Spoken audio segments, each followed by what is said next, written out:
আসসালামু আলাইকুম ওয়া রাহমাতুল্লাহি ওয়া বারাকাতুহু। প্রিয় দিনী ভাই এবং বোনেরা, আপনারা যারা পরীক্ষা দিবেন, পরীক্ষার মধ্যে A+ ফার্স্ট ডিভিশন ফলাফল করতে চান, তাদেরকে আজকে আমার এই শক্তিশালী ভিডিওটা আপনাদেরকে আমি এমন একটি শক্তিশালী আমলের কথা বলে দেব। পরীক্ষার আগের দিন রাত্রে এই আমলটা, এই কলমটা পড়াইবেন ইনশাআল্লাহ। এই কলমটা দিয়ে লিখলেই বুঝতে পারবেন এই কলমের মধ্যে কত বরকত আল্লাহ রব্বুল আলামিন ঢেলে দেয়। শুধু লিখতেই থাকবেন এই কলম, আর থামবে না ইনশাআল্লাহ। তাহলে খুব গুরুত্বপূর্ণ, ফজিলতপূর্ণ, বরকতপূর্ণ কলম পড়ার আমলটা যদি আপনারা শিখতে চান, আর পরীক্ষার মধ্যে আপনারা যদি ফার্স্ট ডিভিশন ফলাফল করতে চান, ভিডিওটা আপনাদের জন্য।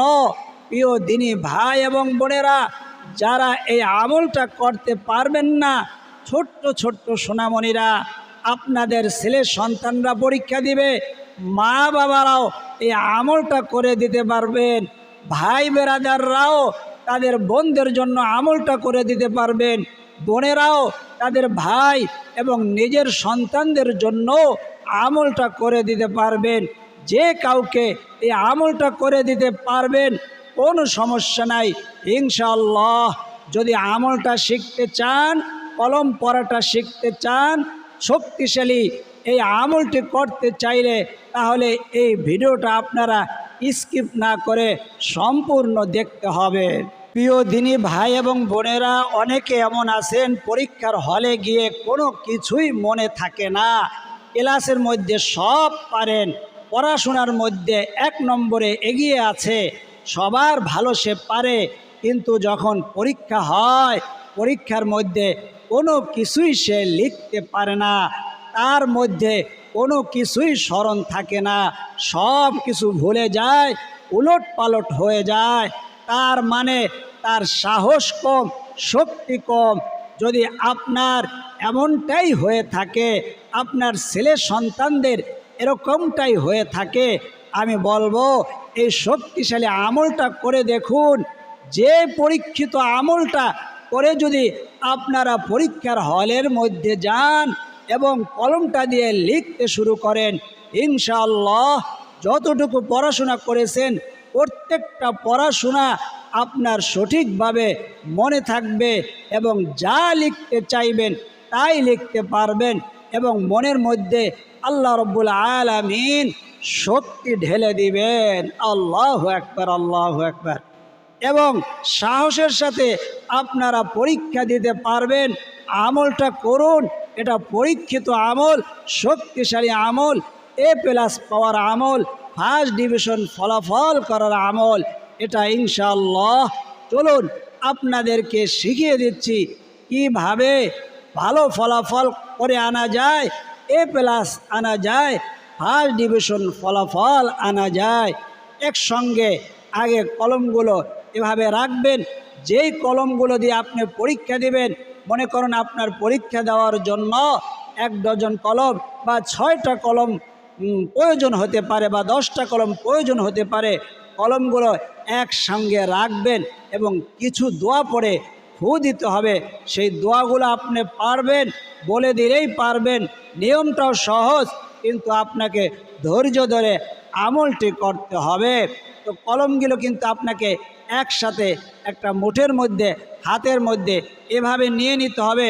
যেই কলমগুলো দিয়ে পরীক্ষা দিবেন, সব কলমগুলো একসাথে প্রথমে নিয়ে নেবেন। তারপরে যেদিন আপনার পরীক্ষা, মনে করেন আজকে পরীক্ষা, তাহলে গত রাত্রে এশার নামাজের পরে অজু থাকা অবস্থায়, আবারও বলতেছি, এশার নামাজ পড়ে অজু থাকা অবস্থায় সব কলমগুলা এভাবে হাতের মুঠের মধ্যে নেবেন। তারপরে হাতের মুঠে নেওয়ার পরে এশারের পরে দুরুদে ইব্রাহিম, নামাজের মধ্যে যেই দুরুদটা পড়া হয়, ওই দুরুদটা আপনি 3 বার পাঠ করবেন। আমি একবার পাঠ করে আপনাদেরকে শুনিয়ে দিচ্ছি কিভাবে দুরুদে ইব্রাহিমটা পড়তে হয়। আল্লাহুম্মা সাল্লি আলা محمد وعلى آل محمد كما صليت على إبراهيم وعلى آل إبراهيم إنك حميد مجيد اللهم بارك على محمد وعلى آل محمد كما باركت على إبراهيم وعلى آل إبراهيم إنك حميد مجيد কতবার পড়বেন? 3 বার পাঠ করবেন। 3 বার দুরুদে ইব্রাহিমটা আমি যেভাবে বললাম, আমি একবার পাঠ করেছি, আপনারা 3 বার পাঠ করবেন 1 নম্বরে। 2 নম্বরে হলো 11 বার পাঠ করবেন রব্বি জিদনি ইলমা, রব্বি জিদনি ইলমা, রব্বি জিদনি ইলমা, রব্বি জিদনি ইলমা, রব্বি জিদনি ইলমা, রব্বি জিদনি ইলমা, রব্বি জিদনি ইলমা। কতবার পাঠ করবেন? 11 বার।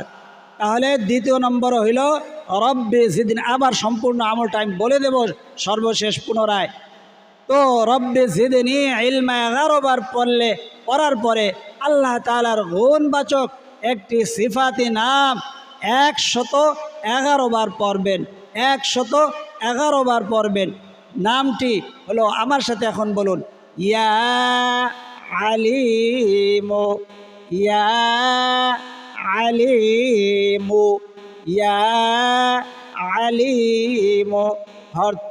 অর্থ হলো, হে মহাজ্ঞানী, সমস্ত জ্ঞান ভাণ্ডারের মালিক মহান আল্লাহ। আল্লাহু আকবার। আমার আল্লাহ সমস্ত জ্ঞান ভাণ্ডারের মালিক, তার কাছে সমস্ত জ্ঞান রয়েছে। এই গুণবাচক সিফাতির নামের এই অর্থটা বলার প্রয়োজন নাই, আপনি 111 বার পড়বেন। ইয়া আলিমু, ইয়া আলিমু, ইয়া আলিমু, ইয়া আলিমু, ইয়া আলিমু, ইয়া আলিমু। সর্বশেষ আবারও 3 বার দুরুদে ইব্রাহিম পাঠ করবেন। আল্লাহুম্মা সাল্লি আলা মুহাম্মাদি ওয়া আলা আলি মুহাম্মাদ কামা সাল্লাইতা আলা ইব্রাহিম ওয়া আলা আলি ইব্রাহিম ইন্নাকা হামিদুম মাজিদ। আল্লাহুম্মা বারিক আলা محمد وعلى آل محمد كما باركت على إبراهيم وعلى آل إبراهيم إنك حميد مجيد। আমল শেষ হওয়ার পরে সর্বশেষ এই কলমগুলা, সমস্ত কলমগুলা এই মুঠের মধ্যে, ডান হাতের মুঠের মধ্যে নিয়ে বিসমিল্লাহির রহমানির রহিম করে একটি ফু দিবেন। কলম পড়া শেষ। এখন কলমগুলো আপনি রেখে দিবেন এবং পরীক্ষার হলে যখন যাবেন কলমগুলো নিয়ে যাবেন, এবং পরীক্ষার যখন খাতা দিবে, প্রশ্ন দিবে, তখন আপনি পরীক্ষার হলে গিয়ে বসে সর্বপ্রথম খাতা দেওয়ার আগেও পড়তে পারেন, পরেও পড়তে পারেন। সর্বপ্রথম নবীজির উপরে মন থেকে, আপনার উজু থাকুক না থাকুক, উজু করে নিতে পারলে ভালো, না থাকলে কোনো সমস্যা নাই, আপনি নবীজির উপরে দুরূদ পাঠ করবেন। আল্লাহুম্মা সাল্লি আলা মুহাম্মাদি ওয়া আলা আলি মুহাম্মাদ কামা সাল্লাইতা আলা ইব্রাহিম ওয়া আলা আলি ইব্রাহিম ইন্নাকা হামিদুম মাজিদ। اللهم بارك على محمد وعلى آل محمد كما باركت على إبراهيم وعلى آل إبراهيم إنك حميد مجيد তারপর বিসমিল্লাহির রহমানির রহিম বলে লিখতে শুরু করবেন। ইনশাআল্লাহ তাআলা এটা পরীক্ষিত আমল, কোরআনিক আমল। এই আমল বিফলে যাবে না। ইয়াকিনের সাথে, বিশ্বাসের সাথে আমলটি করবেন এবং ফলাফল ইনশাআল্লাহ তাআলা অবশ্যই ভালো পাবেন। আবার আমলটি আপনাদেরকে জানায়া দেই। সর্বপ্রথম হলো যেদিন পরীক্ষা তার আগের দিন রাত্রে আপনারা এশার নামাজের পরে অজু থাকা অবস্থায় এই সম্পূর্ণ কলমগুলা, অর্থাৎ যে কলমগুলা দিয়ে আপনারা পরীক্ষা দিবেন, ওই কলমগুলা হাতের মধ্যে, মুঠির মধ্যে এভাবে নিয়ে নেবেন। তারপরে সর্বপ্রথম আপনি নবীজির উপরে 3 বার দুরূদ শরীফ পাঠ করবেন। কোন দুরূদ? দুরূদে ইব্রাহিম পাঠ করবেন 3 বার। তারপরে দ্বিতীয় নম্বর হইল 11 বার পড়বেন রব্বি জিদনি ইলমা, রব্বি জিদনি ইলমা, রব্বি জিদনি ইলমা।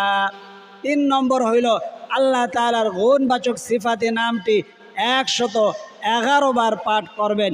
ইয়া আলিমু, ইয়া আলিমু, ইয়া আলিমু, ইয়া আলিমু 111 বার। তারপরে পুনরায় আবার দুরূদে ইব্রাহিম 3 বার পাঠ করবেন এবং সর্বশেষ বিসমিল্লাহির রহমানির রহিম বলে ফু দিবেন। তারপরে কলমগুলো এক জায়গায় রেখে দিবেন। পরীক্ষার দিন হলে গিয়ে সর্বপ্রথম একবার দুরূদে ইব্রাহিম পাঠ করবেন, ওযু থাকুক না থাকুক। তারপরে বিসমিল্লাহির রহমানির রহিম বলে আপনি লিখতে শুরু করবেন। এখন বলতে পারেন যদি কলমগুলা শেষ হয়ে যায়, 10টা 12টা যে কলমগুলা পড়ছেন ওই কলমগুলা শেষ হয়ে গেলে আবার ওই পরীক্ষার মাঝে, অর্থাৎ ওই 2-4টা পরীক্ষা হয়ে গেল, 5-7টা পরীক্ষা হইল, তখন কলম শেষ হয়ে গেছে, আবার এই নিয়মে আবার পড়িয়ে নিয়ে আবার আপনি পরীক্ষা দিবেন। এইভাবে আমলটা করবেন ইনশাআল্লাহ তাআলা। কোরআনিক আমল বিফলে যায় না, এটা পরীক্ষিত আমল। এই আমল করে অনেকেই ফলাফল পেয়েছে, আপনিও পাবেন যদি সঠিকভাবে মন থেকে বিশ্বাসের সাথে, ভক্তির সাথে আমলটি আপনি করতে পারেন। আল্লাহ রাব্বুল আলামিন আমাদের সকলকে এই আমলটি সুন্দরভাবে করে আমাদের সন্তানদের জন্য বা আমাদের নিজেদের জন্য বা আমাদের ভাই বেরাদের জন্য, আমাদের বোনদের জন্য, যে কারো জন্য যে কেউ আমলটি করে দিতে পারবেন। আল্লাহ রাব্বুল আলামিন এই নিয়মে সঠিকভাবে সকলকে আমল করার তৌফিক দান করেন। সকলে বলি আমিন। আজ এই পর্যন্তই। যারা এই কোরআনিক আমলের সাথে যুক্ত ছিলেন তাদের জন্য দোয়া করি আল্লাহ সকলকে সঠিকভাবে ভালোভাবে পরীক্ষা দিয়ে A+ সহ উন্নত রেজাল্ট করার, পরীক্ষা দিয়ে ভালোভাবে মাথা ঠান্ডা রেখে সমস্ত পরীক্ষাগুলো এই নিয়মে দিয়ে এইভাবে পরীক্ষার মধ্যে কলম পড়ে পরীক্ষা দিয়ে ভালো উন্নত A+ সহ রেজাল্ট করার তৌফিক দান করুন। সকলে বলি আমিন। আজ এই পর্যন্তই। আল্লাহ তাআলা চাইলে পরবর্তী আমলে ভিডিওতে আবার দেখা হবে। সেই পর্যন্ত আল্লাহ তাআলা সকলকে ভালো রাখুন, সুস্থ রাখুন, নিরাপদে রাখুন, এই দোয়া করি আমিন। আসসালামু আলাইকুম ওয়া রাহমাতুল্লাহি ওয়া বারাকাতুহু।